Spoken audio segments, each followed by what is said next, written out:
உட்காந்துட்டாடா. இப்படியே உட்காந்து போட்டோ பாக்கறதுனால புருஷனும் வரப்போறது இல்ல, இந்த குழாயில தண்ணியும் வரப்போறது இல்ல. டாக்டர் அண்ணன் இருந்த வரைக்கும் குடி தண்ணிக்கே பிரச்சனை இல்ல.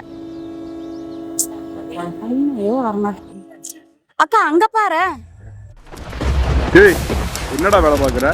ஒழுங்கா ஒரு இரும்பு கூட அடிக்க தெரியல. ஊர்ல நிலம் வச்சிருக்கேன், வறட்சின்னு மட்டும் வேலை கேட்க தெரியுது. ஒழுங்கா வேலை பார்க்கறதுனா இரு, இல்லைன்னா கிளம்புடா.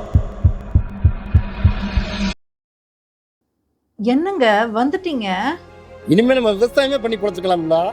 இந்த குடி தண்ணியே எப்போ வரும்னு தெரிய மாட்டேங்குது. இதில் நம்ம எங்க போய் விவசாயத்தை பண்றது? நம்ம டாக்டர்னே திரும்ப வரப்போறாரு.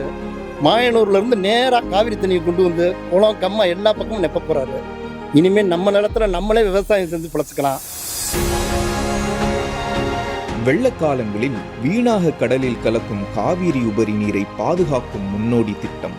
மாயனூர் அணையிலிருந்து ஒரு டிஎம்சி நீரை 3 நீரேற்று நிலையங்கள் மூலம் ராட்சச குழாய்கள் அமைத்து வேடசந்தூர் தொகுதியில் உள்ள 180க்கும் மேற்பட்ட குளங்களில் நிரப்பி நிலத்தடி நீர்வளத்தை பெருக்க முதலில் முன்மொழிந்தவர் நம் மண்ணின் மைந்தன் டாக்டர் விபிபி பரமசிவம் அவர்கள்.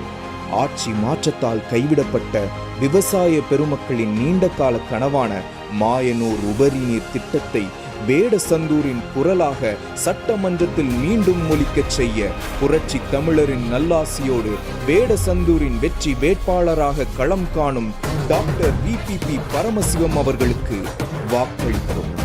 கரூர் மாயனூர் அணையிலிருந்து நீரேற்றின் மூலமாக தண்ணீரை கொண்டு வந்து நிரப்பப்படும். போய் ஓட்டு ஐடி எடுத்துட்டு வா, போய் ஓட்டு கூட்டு வந்துடுவோம். நம்ம ஓட்டு மட்டும் இல்லைங்க, நம்ம ஊர்ல இருக்க எல்லாரோட ஓட்டும் டாக்டர் தான். நமது சின்னம் இரட்டையில், வெற்றியின் சின்னம் இரட்டையில். சிரிக்கணும் தமிழ்நாடு ஜெயிக்கணும்